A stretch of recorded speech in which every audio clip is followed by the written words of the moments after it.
السلام عليكم أصحابي waa idin wada salaamay sidaa u dhantihiinba marka xalay waxaan kasoo hadlay marka aan muxuu ahaayey korontada iyo gaaska qarashkooda per unitkii inuu qiimihiisa kor u kici doono bishanaytod oo October hadda lagu jiro maanta bilaabatay marka muxuu ahaaye dadkii xalay aanan samayn dadka oo dhan aan lahay maanta ha iska wada aqriyaan markaasaytod kambaniga aa ku jirto u gudbi intaad iska wada aqriso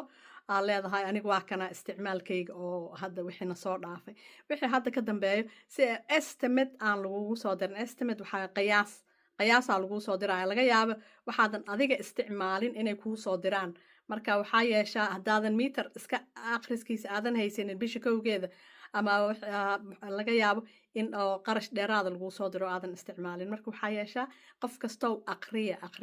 ay teeda kale dadka miiteradii hore qabo dhibaato ma lahan aniga hadda ma xasuusnistow ahaa laakiin smart meter aan leeyahay smart meterkayga markaan sameynayo waxaan sameeyaa wuxuu qabaa meel button A iyo button B la dhahayo aniga button A-ga intaan riixo ayaan sugaa waxyar sakanyaal sugaa nambarada ay soo baxaan nambarada markay soo baxaan qaarkood ciyoobay isdamiyaan marka telefoonkaygaan diyaar la ahaadaa saasaan number aan muxuu ahay sawir aga qaadaa marka button A-ga taabo si nambarada aad u aragto smart meter haddaa qabtid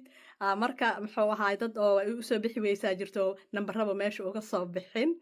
marka smart meter haddaa qabtid button A taabo haddii aad ku shubatana dhibaataba ma lahan adaa ku shubato company biilkuuma soo diraayo estimate iyo waxay kuu soo dirayaan ma lahan dadka oo ku shubtaan dhibaato ma lahan laakiin haddii meelaad ka akhriso aad qabtid laba goorre iska akhriso waxa dhan wada akhrista ee nambaradiina meel ku haysta laakiin dadka biilalka dhiibow u gudbiya kambaniga oo muxuu ahaayey aad